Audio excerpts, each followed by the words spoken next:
नमस्कार विद्यार्थी मित्रों, हूँ निकिता पटेल फ्रॉम अश्वमेघ विद्यालय। आज हम हिंदी सब्जेक्ट के अंदर रिवीजन देखेंगे कि किस प्रकार आपको सेक्शन वाइज क्वेश्चन के आंसर लिखने हैं। जिस प्रकार हमने गुजराती में देखा था उसी प्रकार हम हिंदी में भी देखेंगे कि किस प्रकार आपको section A, B, C, D cover करना है। तो सबसे पहले हमने 1 to 12 चैप्टर लिए हैं इसके अंदर। उसके बाद है टिप्पणी, पत्र लेखन, स्टोरी राइटिंग एंड निबंध। तो सबसे पहले देखते हैं हम सेक्शन A।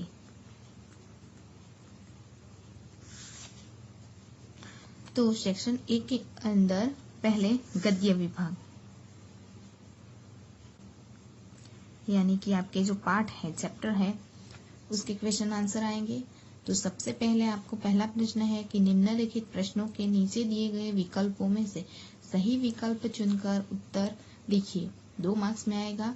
तो उसमें आपको एक क्वेश्चन दिया जाता है और 4 ऑप्शन होते हैं। तो उन 4 ऑप्शन में से जो सही आंसर है वो आप लोगों को लिखना है। तो क्वेश्चन नहीं लिखोगे तो चलेगा, लेकिन आंसर जो है वो पूरा लिखना है, यानी कि ABCD जो भी हो वो लिखना है राइट आंसर, और उसके सामने उसका जो भी शब्द है वो भी लिखना है। यानी कि आपका अगर कोई फर्स्ट क्वेश्चन है उसका आंसर है कालिदास, तो A और ये शब्द जो है वो भी आप लोगों को लिखना है। केवल ये लिखकर छोड़ना नहीं है, वरना आप लोगों को मार्क्स नहीं मिलेगा। दूसरा है सही विकल्प चुनकर रिक्त स्थानों की पूर्ति कीजिए, यानी खाली जगह। आप लोगों को खाली जगह दी जाती है, 2 ऑप्शन दिए जाते हैं। उन 2 ऑप्शन में से जो भी राइट आंसर है वो आप लोगों को लिखना है, वो भी 2 मार्क्स में है। उसी प्रकार तीसरा प्रश्न है कि निम्नलिखित वाक्यों में से सही वाक्यांश चुनकर वाक्य फिर से लिखें। पूरी सूचना क्या है कि सही वाक्यांश चुनकर वाक्य फिर से लिखिए।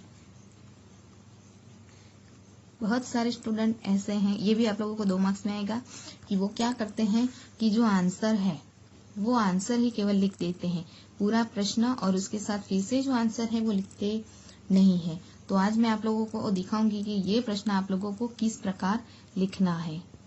कि अगर आप लोगों को यहाँ पे पहला प्रश्न पूछा गया है जिसमें लिखा है कि वृद्ध ईसाई पादरी ने कहा, ओके, ये आपका प्रश्न है।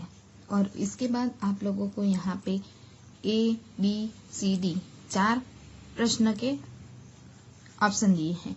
इनमें से सही आंसर है वो आप लोगों को सबसे पहले चुनना है। तो इसका आंसर क्या है कि तुम लोग अपने काम में गर्व नहीं लेते। तो कई सारे स्टूडेंट क्या करते हैं, ये प्रश्न लिख दिया, इसके बाद जो आंसर है वो यहाँ पे लिख दिया, बात खत्म। ऐसा नहीं है, यहाँ पे सूचना ही लिखी है कि सही वाक्यांश चुनकर वाक्य फिर से लिखिए, बराबर। तो यहाँ पे इसका आंसर आएगा कि तुम लोग अपने काम में गर्व नहीं लेते। ये इसका आंसर हो गया, बराबर। तो आप लोगों को पूरा वाक्य फिर से लिखना है यहाँ पे कि वृद्ध ईसाई पादरी ने कहा, तुम लोग अपने काम में गर्व नहीं लेते।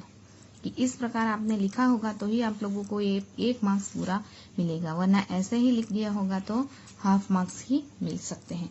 तो ये बात आप लोगों को खास ध्यान में रखनी है, क्योंकि ये बहुत इजी है। फिर भी कई सारे स्टूडेंट ऐसे हैं जो ऐसे ही लिख के छोड़ देते हैं।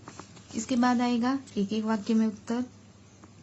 तो गुजराती के अंदर मैंने जिस प्रकार आपको समझाया था उसी प्रकार एक वाक्य में उत्तर यहाँ पे लिखना है कि भले आप क्वेश्चन नहीं लिखो, आंसर ही लिखो तो चलेगा, लेकिन पूरे सेंटेंस में आपको आंसर भी लिखना है। उसके बाद आएगा 2-3 वाक्य के अंदर उत्तर। तो जिस प्रकार गुजराती के अंदर हमने कवि, लेखक और साहित्य प्रकार की बात की थी, क्वेश्चन के आंसर लिखने के पहले, तो वो आप हिंदी के अंदर भी कर सकते हो।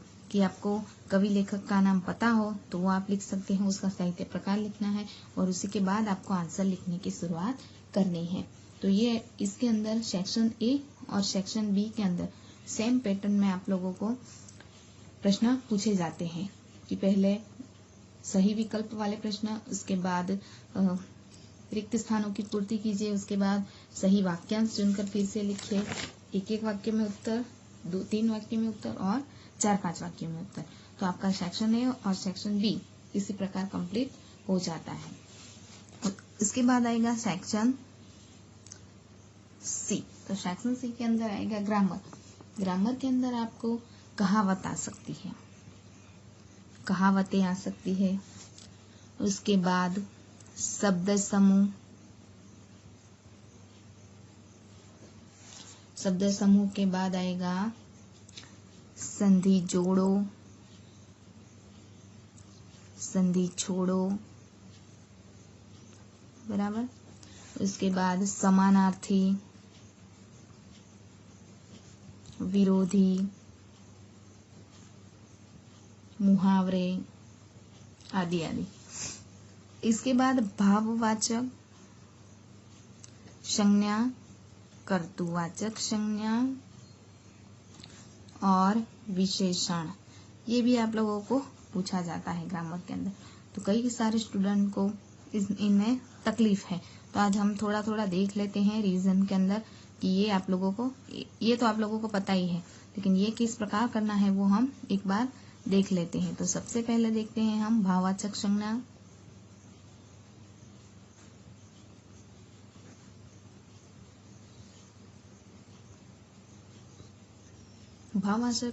भाववाचक संज्ञा की डेफिनेशन क्या है कि मन के भाव, प्रसंग और अवस्था अथवा दशा का बोध कराती है, उसे भाववाचक संज्ञा कहते हैं। कि मन के भावों, प्रसंगों और अवस्था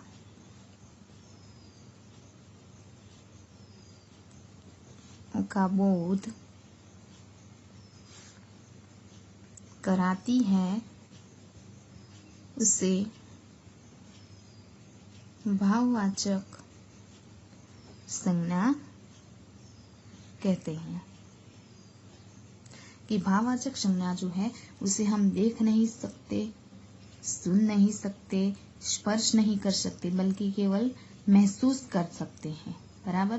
तो ऐसी संज्ञाओं को क्या कहेंगे हम? भाववाचक संज्ञा। जैसे उदाहरण तो सुख, दुख, जन्म, मरण, बीमारी, बुढ़ापा, बचपन, जवानी, ये सब क्या है? हमारी भाववाचक संज्ञाएं हैं। इन सबको हम देख नहीं सकते, सुन नहीं सकते, स्पर्श नहीं कर सकते, केवल महसूस करते सकते हैं। सुख को हम महसूस कर सकते हैं, दुख को महसूस कर सकते हैं, बराबर। तो मन के भाव, प्रसंग और अवस्थाओं का जो बोध कराती है, उसे भाववाचक संज्ञा कहते हैं। कि अगर आपको एग्जाम के अंदर पूछा जाए कि मनुष्य शब्द की भाववाचक संज्ञा बताइए, बराबर, तो मनुष्य शब्द की भाववाचक संज्ञा क्या होगी? मनुष्यता, बराबर। मनुष्य को हम देख सकते हैं, सुन सकते हैं, स्पर्श कर सकते हैं, लेकिन उसके अंदर मौजूद मनुष्यता जो है, बराबर, उसे हम केवल महसूस कर सकते हैं, बराबर। उसी प्रकार अगर इंसान शब्द आपको दिया हो और उसको कहा जाए कि भाववाचक संज्ञा लिखे, तो क्या होगा उसका? इंसानियत, बराबर है। उसी प्रकार पिता, पिता, ये सब जातिवाचक संज्ञाएं हैं, बराबर। इसके हमें भाववाचक संज्ञा बनानी। तो पिता, तो उसका पितृत्व, अगर माता तो मातृत्व, बराबर है। कि अगर भाववाचक संज्ञा आपको पूछा जाए तो किस प्रकार आपको बनाना है वो। अब आगे हम देखते हैं कर्तुवाचक संज्ञा। भाववाचक संज्ञा, उसी प्रकार कर्तुवाचक संज्ञा भी संज्ञा का ही एक प्रकार है। वैसे संज्ञा के तो 5 प्रकार है, बराबर। उसमें से कर्तुवाचक भी एक है कि कर्तुवाचक कर्ता, बराबर। उसको हम उदाहरण के साथ समझेंगे। तो उदाहरण है इसका, वह भीख मांगता है। दूसरा सेंटेंस है, वह भिखारी है, बराबर। कि यहाँ पे देखो, पहला सेंटेंस जो है उसमें क्या कहा है कि वह भीख मांगता है, और दूसरे वाक्य में भीख मांगता है, बराबर। उसके बाद उसका यहाँ पे दूसरे वाक्य के अंदर भिखारी हो गया। इस अंडरलाइन किए हुए शब्द का यहाँ पे क्या हो गया, भिखारी हो गया। कि दोनों रेखांकित अंशों का एक ही अर्थ निकलता है, बराबर। ये अंडरलाइन किए जो 2 शब्द है, बराबर, उसका अर्थ अलग अलग नहीं है, एक ही है, बराबर। कि भीख मांगता है उसे क्या कहते हैं, भिखारी। भिखारी किसे कहते हैं, जो भीख मांगता है। मतलब दोनों का अर्थ एक ही है कि जो भीख मांगता है उसी को हम भिखारी कहते हैं। कि उसी प्रकार कि भीख मांगना एक कार्य है। क्या है, कार्य, एक काम है, बराबर। और इस कार्य को कौन करता है, भिखारी करता है। यानी क्या हुआ, कर्ता, कार्य करने वाला, कर्ता, बराबर। उसी प्रकार दूसरा उदाहरण देखेंगे हम कि श्री शुक्ल जी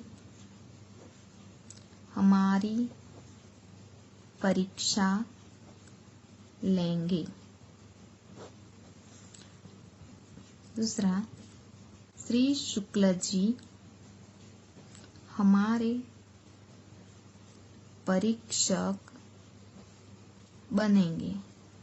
जिस प्रकार ऊपर के उदाहरण में हमने देखा, उसी प्रकार यहाँ पे परीक्षा लेंगे, परीक्षा बनेंगे। कि पहला जो सेंटेंस है उसमें कार्य कौन सा है, परीक्षा लेना। कि पहले वाक्य के अंदर परीक्षा लेना एक कार्य है, और जो व्यक्ति परीक्षा लेने का कार्य करता है उसे क्या कहते हैं, परीक्षक। यानी कि ये क्या हुआ, ये भिखारी, परीक्षक, ये हमारी कर्तुवाचक संज्ञा हुई, बराबर है। तो हम 1-2 उदाहरण देखते हैं उसका। कि सेवा एक कार्य है, उस कार्य को करने वाले को क्या कहेंगे, सेवक, बराबर। उसके बाद प्रशंसा, तो प्रशंसा करने वाले व्यक्ति को हम क्या कहेंगे, प्रशंसक। अगर कोई व्यक्ति भूलना, बराबर, तो भूलना की कर्तुवाचक संज्ञा क्या होगी, जो बार बार भूल जाता है, ऐसे व्यक्ति को क्या कहते हैं, तो भुलक्कड़, बराबर। तो इस प्रकार आपको कर्तुवाचक संज्ञा भी बनानी है। ओके, आगे देखते हैं विशेषण। कि विशेषण किसे कहते हैं, तो संसार के अंदर प्रत्येक प्राणी, वस्तु या स्थान की कोई न कोई विशेषता होती ही है। कि कोई मनुष्य अच्छा है तो कोई बुरा है, कोई व्यक्ति काला है तो कोई गोरा है, कोई ऊंचा है कोई नीचा है, कोई पढ़ा लिखा है तो कोई अनपढ़ है।